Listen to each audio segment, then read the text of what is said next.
Hello everyone. Today we are going to do a deep dive into the differences and similarities between incels and what I'll call in this video femcels, or female incels. It gets pretty wild, so let's begin. It's also important to acknowledge that if your preference is being informed by white supremacy, racism, misogyny, homophobia, any system of oppression, that should call your attention out to say, I think I need to do some critical thinking here and investigating into why this is a preference of mine at all, and what is really feeding this belief. We should all be critical thinkers. So if you are someone who says, I just don't like or find fat people attractive, I have a big red question mark that comes. So you're saying, when you say, I don't find fat people attractive, you're telling me that regardless of personality, political beliefs, morals, values, characters, ethics, all the connections, the way they make you feel, etc., that if they were fat, it's a no-go. And to me, that is a huge red flag, because it's not actually that you care about the personality, etc. All you're seeing is a fat body, and you are just perpetuating the fat phobia that we've all learned in this culture. Listen, I am forgiving of that, because we all were indoctrinated into fat phobia as a culture, as a society. We all learned it. We all grew up in it. We are all consistently having to battle it. We would all be better if we were all working towards fat liberation, because it liberates all of us in all different bodies. But you have to do that critical thinking work and that investigating. And I mean you in the general sense, not directed entirely at this person, but to everybody who believes that not finding fat people attractive is just a preference, because it's not. It is very simply fat phobia. And we have a duty to be more empathetic and compassionate communicators and more critical thinkers, in the hopes that we can create a society that doesn't continue to spew hatred onto others based on their body size and shape. So is it actually a preference that you just don't find fat people attractive? Or is it fat phobia and white supremacy and misogyny that's underlying those feelings? I think this is it's just a moment where you kind of sit aside, and instead of putting the defenses up, right? Instead of being it's a preference, I'm allowed to have personal preferences. It's okay, take a moment and think about where are your personal preferences coming from? Don't be fat phobic. So this creator is trying to argue that not wanting to date a fat person is unrightful discrimination. And she asked multiple times in the video to do some critical thinking to find out where your beliefs come from, with the implication that you can't exclude fat people from your dating pool for any reason other than deeply rooted hatred for fat people. But that isn't true.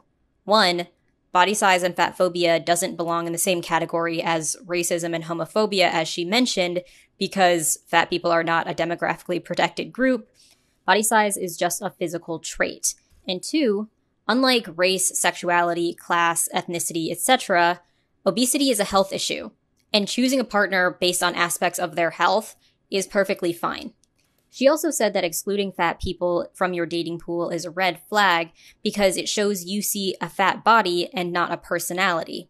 Often when looks are brought up when it comes to discussions of dating preferences, a lot of people will say, well, if you judge by looks, then you're not judging on what truly matters, which is their personality.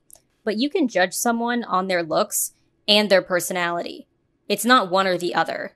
In fact, almost everyone does some mix of both. I can like your personality and not be attracted to you physically, or vice versa. And that lack of attraction to your personality or your looks can both be deal breakers when it comes to dating, and that's okay.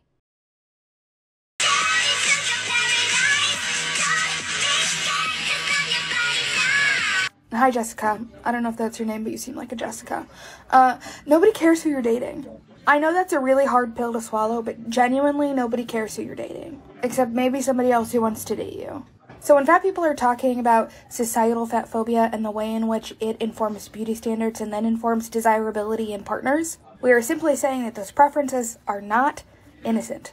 None of them are. So continue about your day and love your boyfriend, girlfriend, who the fuck ever, in all their skinny glory. But when your preferences are negative, they are very clearly not preferences. When your preferences reject entire classes of people, they are not preferences.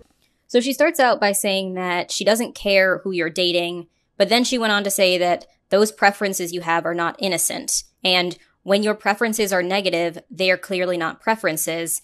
And when your preferences exclude entire classes of people, they are not preferences. First of all, you can't say, I don't care who you choose to date, but then heavily imply that you're a bad person or you're in the wrong for choosing to date certain types of people. That clearly shows that you do care in some way who this person chooses to date. And what she meant by saying that your preferences are negative or that your preferences exclude an entire class of people is that, again, excluding fat people from your dating pool is unrightful discrimination, but that's not true. Nobody is owed a relationship. Nobody is owed attraction from another person. And people reject entire classes of people from their dating pool all the time, based on religion, age, and height, to name a few. So just because you exclude certain groups of people from your dating pool, that doesn't mean that your preference is negative. It is not inherently fatphobic to be attracted to thinner people. It's only fatphobic if you exclude a group of people, fat people, from that attraction due to the fact that you think being fat is unhealthy, unattractive. Because why do you think it's unattractive? Where does that come from? Your fear of larger bodies, right? Like that, or not even your fear of larger bodies, but your distaste for, your dissatisfaction for. That's fatphobic. I can like thin people. I don't always. Like, I love like a full-bodied individual. And I can still like thin people too. But I don't exclude fat people from my preferences. Because at that point, it's no longer a preference, it's a bias. There's a stigma, there's a weight stigma, right? Which is where the phrase weight stigma comes in. Certain weights are stigmatized, right?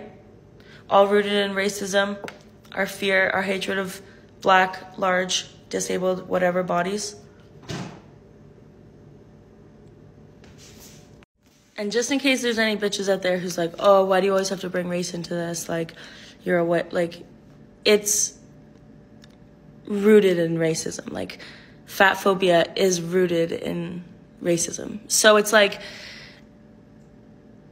there are many things to break down at the same time. You're allowed to be attracted to thin people. You just can't exclude a whole group of people and call it a preference. Just like it's racist if you say, oh, I only date white guys. Or it's racist to those other groups that don't fit in that box, right? It's no longer a preference. It's systemic. It's rooted in something else. It's not just an attraction. So in this video, she said that not being attracted to fat people is because of fear of larger bodies. That's not true. Excluding someone from your dating pool doesn't mean you fear or dislike them. And then she said that excluding people isn't a preference, it's a bias. But preferences are biased, and biases aren't necessarily bad. I don't know when the word bias became a bad word, but to me, it's a neutral word. Everyone is biased, and everyone has biases, and that isn't a good or bad thing, it just is. So yes, preferences are biased, people have biases, and that isn't always a bad thing.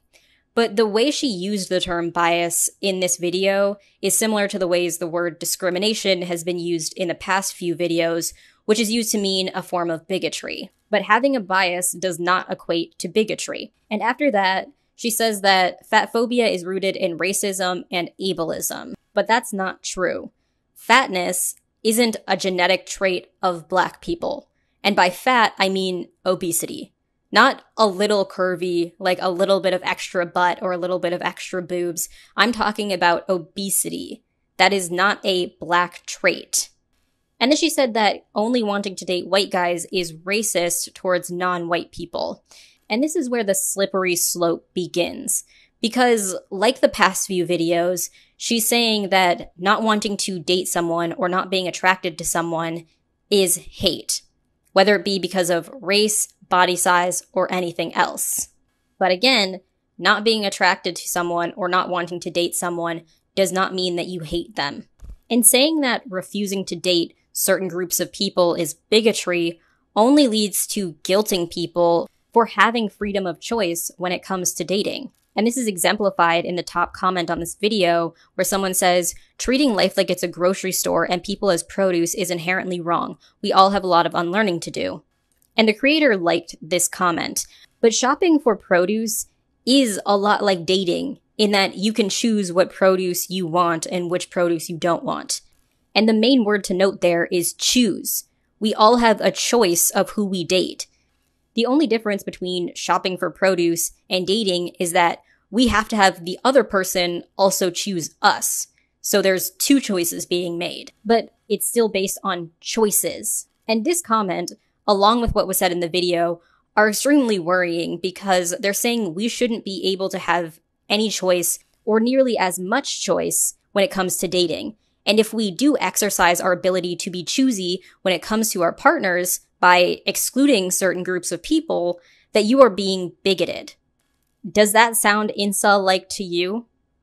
Society didn't paint fat people in a negative light, there would be no reason why anybody wouldn't want to date us. But instead, you guys want to hold on to this logic that you're not dating fat people all on your own, even though society coerced you into feeling that way. We don't grow two heads at night. Fat people are some of the most hilarious, gorgeous, amazing people that I have ever met. The plus size community on this app is absolutely fucking amazing, and people should be honored to date anybody from that platform. So that is not a preference. A preference is I prefer blondes over brunettes. Saying you don't date fat people or never want to is absolutely discrimination. Because the reason you are not dating fat people is rooted in hate. You guys prove every day how much you hate fat people. The fact that you guys refuse to educate yourself on the plus size experience, the fact that you guys never take any videos or body positivity movement videos seriously, the fact that you don't take fat feelings seriously is fat phobia. So she said that if society didn't paint fat people badly, there'd be no reason not to date us. That's not true. Obesity is still unhealthy, and a lot of people still want healthy partners. So that's at least one reason not to date fat people. And we also got back to the idea in this video of if you don't want to date fat people, you must hate them. But there is a middle ground between not wanting to date someone and hating them. And I think this is obvious given the fact that we all have friends we wouldn't date. Right now, if you picture your 3 closest friends as whatever gender you're attracted to, if they aren't already, odds are at least 2 out of the 3 of them you still wouldn't date. But it isn't because you hate them. I have friends that are excessive homebodies, friends that drink and party too much for my taste, friends that have incompatible religious views to me. But I still love them. And she also said something like, if you exclude fat people, that isn't a preference, it's discrimination. And this is a common through line that both femcels and incels believe, which is discrimination equals hate, or a lack of romantic interest means hate. On incel forums and in a lot of incel manifestos written by violent incels, they often cite the rejection they felt by women not showing romantic interest in them as the reason why they are so angry. They interpret the lack of romantic or sexual interest in them as hatred or even oppression perpetrated by women. But all dating preferences are discriminatory. Anytime you choose one person over another, you are being discriminatory, and that's okay. Especially when it comes to dating preferences, because nobody should be required or guilted or coerced into being in a relationship with someone that they don't want to be in a relationship with, which is why people are allowed to be as discriminatory as they want when it comes to their dating preferences. But if you start to believe that someone's lack of romantic interest in you is akin to hatred, then you start to get posts like this on an incel forum that says, heightism is just as bad as racism. What is racism? Let's look for a definition. Prejudice, discrimination, or antagonism directed against a person on the basis of their membership of a particular racial or ethnic group. The belief that different races possess distinct characteristics, abilities, or qualities, especially so as to distinguish them as inferior or superior to one another. I highlighted the idea of distinct characteristics. Now, what is heightism? Let's look for a definition. Prejudice or discrimination against someone on the basis of their height. Well, what is height? Well, height is a physical characteristic or quality. What is race? Race is simply the amalgamation of phenotypes found commonly in a group of people. Call it a social construct or whatever, the truth remains that people separate people's race based on their outward appearance. For example, white people are known for having lighter skin. Black people are known for having darker skin. These are physical characteristics. So what's the difference? Being racist is to discriminate based on physical characteristics. Being heightist is also to discriminate based on physical characteristics.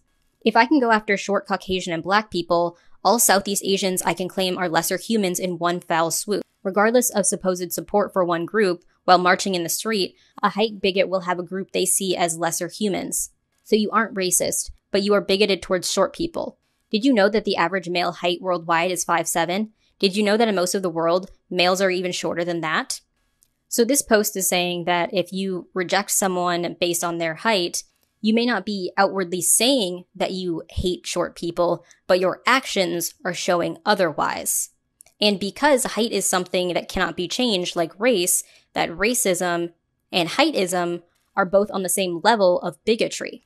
And while this post is crazy, it falls in line with all the other videos I've shown you.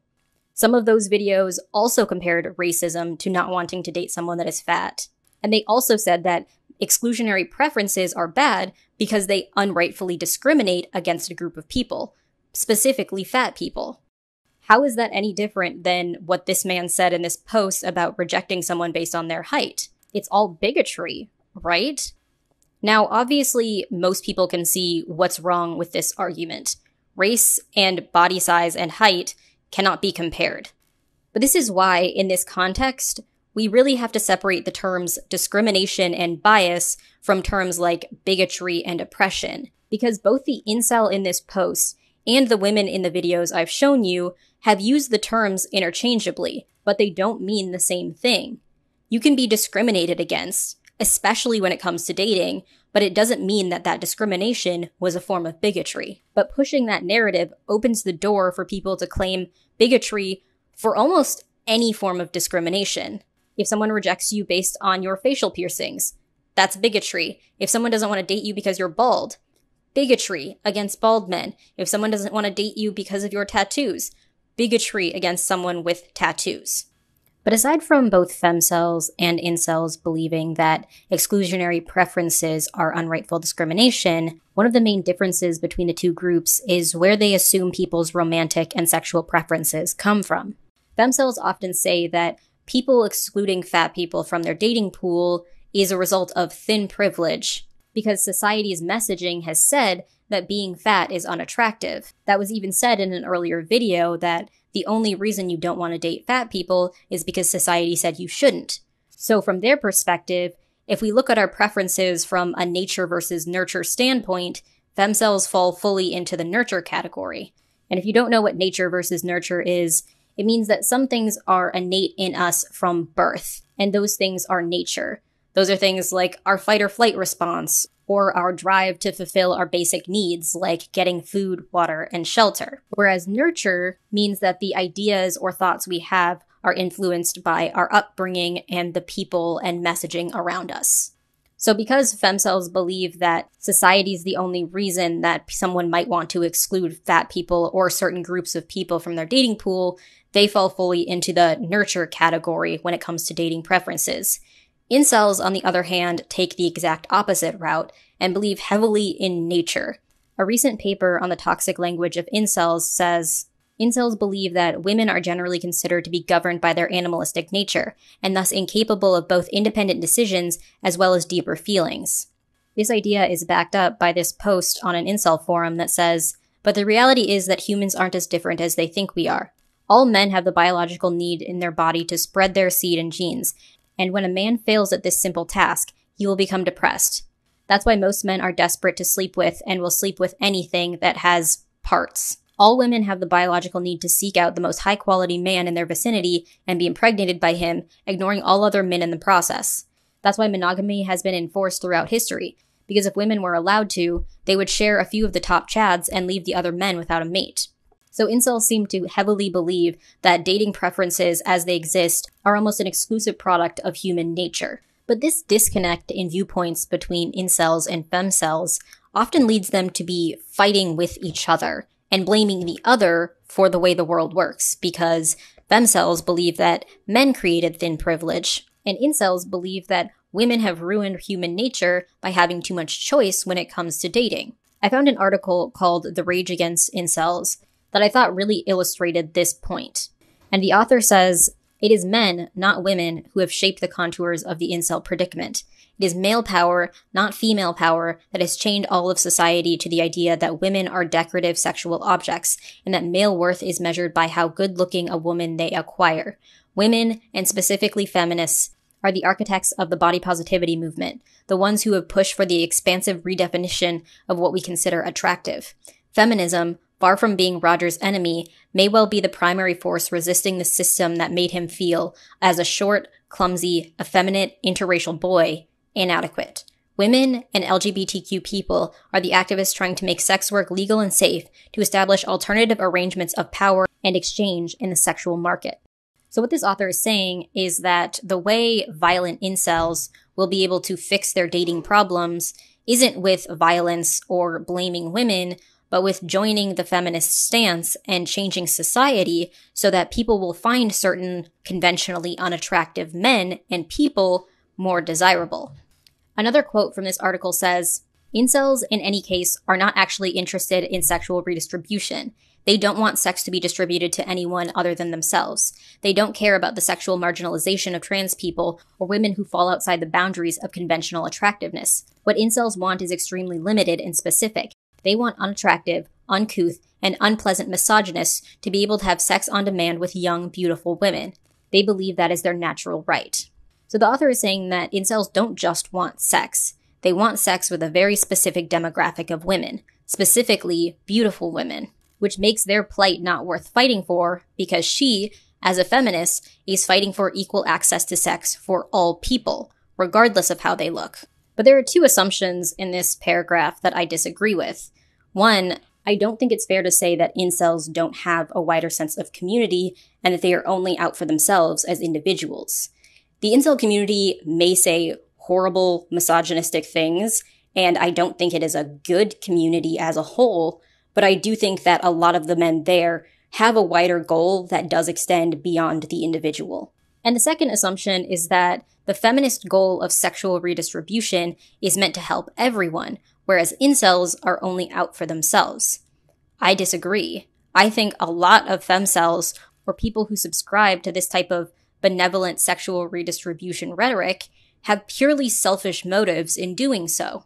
As in, a lot of these women are just looking for ways to get themselves more access to relationships. It's just more socially acceptable for a woman to say, "I'm not trying to make people more attracted to me. I'm trying to get people to be more attracted to people who look similar to me." It's the same thing. And it may seem like I'm defending incels. And in some way I am, because I think it's easy for people like the woman who wrote this article to dismiss incels as this monolithic group of angry men that are only out for their own selfish pleasures. And in doing so, they can separate themselves from incels even though their beliefs are very similar. There's even a quote in this article that says, "These days, in this country, sex has become a hyper-efficient and deregulated marketplace. And, like any hyper-efficient and deregulated marketplace, it often makes people feel very bad. Our newest sex technologies, such as Tinder and Grindr, are built to carefully match people by looks above all else. Sexual value continues to accrue to abled over disabled, cis over trans, thin over fat, tall over short, white over non-white, rich over poor." This quote, along with a lot of the other things said in this article, show that the self-proclaimed feminists that wrote this article and incels have a lot of the same beliefs and goals. They believe that the sexual marketplace is unfair, dating apps are unfair, they give a greater advantage to some people over others, and that unfairness is an equality issue that should be fixed. But while the author has a lot in common with incels, the way she dismisses those similarities is by saying that incels' motives are purely selfish and angry and violent, while mine are meant for the well-being of society as a whole. And I think that's an overly simplistic analysis of both groups' motives. But even though incels and femcels seem to have a shared goal, I often see these two groups at odds. In the quote I mentioned earlier, the author said that it's men's fault for the imbalance in the sexual marketplace. And you'll often see women that spread this type of femcel rhetoric rage against incels or call people who disagree with them regressive or conservative. Some femcels even go as far as to say that men who refuse to date fat women or women that look a certain way are conservative, or at least not as progressive as they think they are, with the implication that those types of discriminatory dating preferences are a conservative trait. Similarly, you'll often see incels rage online against feminists or other similar women because incels blame them for their lack of current dating prospects as men. But this gets to another one of the main differences between the two groups and how they communicate their beliefs, which is that incels are regressionary, as in they hearken back to the past for a solution to their current dating problems. Incels, at their extremes, advocate for things like forced marriages, as in every man gets a woman and the woman has no say in the matter. And to a lesser extreme, incels often complain about their lack of access to women and show nostalgia or longing for the past during times when they perceive that it would have been a lot easier for men of their social standing to find a partner. They often blame the shift in society in the past 60 to 70 years of women having more choice and more options as a reason why in modern day so many men can't find partners. And because a lot of incels believe that the playing field for men of their status was significantly better in the past, that we should level the playing field again by adopting a lot of the past customs and standards. And this often means women having less choices when it comes to their dating partners. Femcels, on the other hand, are often progressive, as in they look forward as a solution to their dating problems. Many of these women identify as feminists and progressives and see their goal of redistributing access to romantic relationships as a social justice issue. Femcels, at their extreme, believe that most, if not all, dating standards are unrightful discrimination and should be done away with. They believe that judging people based on attributes other than their personality and temperament, including things like height, body size, body shape, income, hair color, eye color, and general presentation, is a way of upholding unfair, oppressive standards. Here's an example of the wording people often use to explain why your dating preferences can uphold oppressive standards. Not wanting to date fat people doesn't make me fat phobic. Well, we might need to talk about that. So let's get into it. Typically, the way that we understand fat phobia as a structure is the same way that we would understand any other type of body-based oppression. And so when I say structure, I mean that there are two levels of fat phobia. That's the individual level and the systemic level of fat phobia. So in the individual level, there's internalized fat phobia and interpersonal fat phobia. And within the systemic level of fat phobia, there is institutional fat phobia and structural fat phobia. I find that this four-tiered system is really important for us to really understand when we're trying to dissect the different ways that fat phobia exists across a structure laterally. What Sonali is saying here is that excluding some groups of people from your dating pool, especially based on looks, is unethical because you're contributing to an already existing systemic injustice that you have been indoctrinated into and that you are refusing to help dismantle by not showing a level of attraction to people who are not considered conventionally attractive. And there are varying extremes amongst femcels of what is considered unrightful discrimination when it comes to dating preferences. Some say that choosing a partner based on income is okay. Some say it's not. Some say that choosing a partner based on height is okay. Some say it isn't.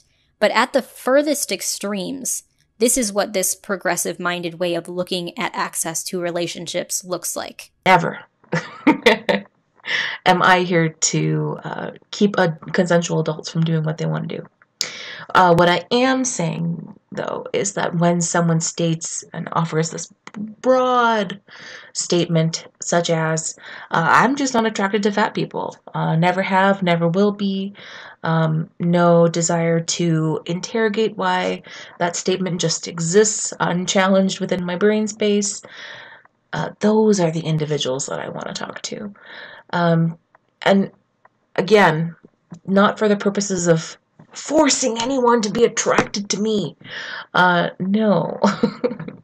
This is part of a larger conversation of better understanding how we ingest fat phobia and make it part of our belief system without totally being aware of where those messages came from or how they have so seamlessly been woven into the fabric of our own personal values, beliefs, and attitudes. The fact of the matter is that our sexual preferences are not hardwired. They're actually really socially conditioned. So my challenge to you is, don't hide behind the excuse of sexual preference. If you're going to tell me the list of reasons why you don't date X person for Y reasons, just name it for what it is. Say that you're fat phobic. Say that you're anti-black. Say that you're struggling with some type of racism against a certain nationality or ethnicity. Let me know that you're xenophobic. Let me know that you're transphobic. Let me know that you're struggling with some misogynoir. Let me know that you don't date people with addiction because you are really affected by addiction stigma. Let me know that you're whorephobic and that you don't date sex workers. Let me know that you're anti-native and that you don't date indigenous people. Let me know that you're anti-Dalit, Bahujan, or Adivasi and that you do not date people who are not upper caste. Hindus. Let me know that you are actually really like elite classist and you don't date poor people. Let me know that you're actually super ableist and that's why you don't date disabled people. Let me know that you're a super duper Islamophobic and that's why you don't date Muslims. Don't hide behind the sexual preference label. Don't hide behind this understanding that you are somehow hardwired to never be attracted to Muslims. No. Please acknowledge the cultural climate that is Islamophobic that is informing that sexual preference. Sonali touched on all the main points that are used amongst progressive femcels as to why dating preferences are bad, which is, 1, they come from society's negative messaging about certain people, and 2, they exclude certain groups of people, and that exclusion is bigotry. And she said a few other things that I think are important to note. The first thing was, she said, if you won't date this type of person for this reason, just say you're a bigot.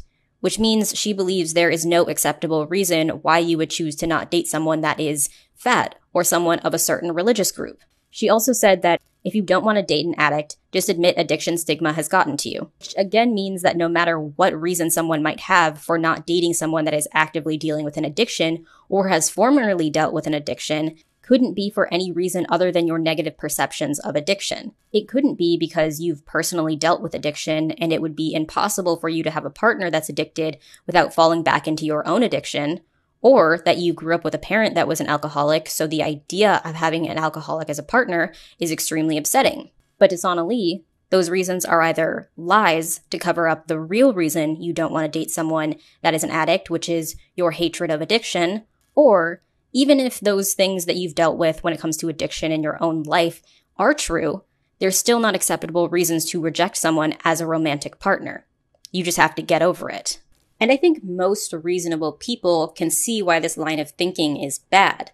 It's an attempt to guilt people for their personal dating choices. Whether it's done the way incels do it, by hearkening back to a time when they believed women had less choice, or the way Sonali does it by subtly guilting people by telling them that their dating preferences are contributing to an oppressive system, trying to limit people's ability to choose partners is always bad.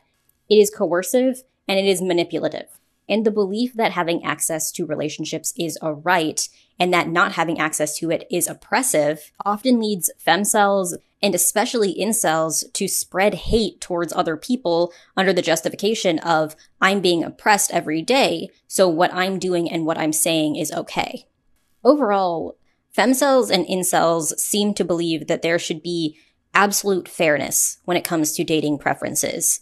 That anything that gives one person or group of people an advantage when it comes to dating is oppressive to the people without that advantage. And each group, femcels and incels, might have different grievances when it comes to which traits rejecting potential partners on is worse. For incels, it's often height and bone structure and other masculine traits. And for femcels, it's often body size, butt size, and other more traditionally feminine traits. But the underlying message that preferring one type of person over the other is oppressive is the same amongst both groups. But nobody is oppressed because of their lack of dating prospects. I'm not oppressed because there are women out there with more dating prospects than me, and I'm not oppressing anyone else because I have more dating prospects than other women. But yeah, that's the end of the video. I really wanted to make this video because it's become more and more common for people, mostly women, to repackage incel talking points with a more progressive and social justice spin on it. And because they communicate their points in ways that sound more academic and less aggressive than the way incels do it, it can sometimes be difficult to notice how similar what they're saying is to what incels say. But no matter what, trying to coerce or guilt someone into being attracted to someone or into dating someone that they don't want is wrong. Whether you justify doing that with terms like desirability politics or oppressive beauty standards, or with the violent, aggressive, and misogynistic wording that incels do, it's still wrong. But thank you for watching. I hope you enjoyed the video, and I'll see you in my next one.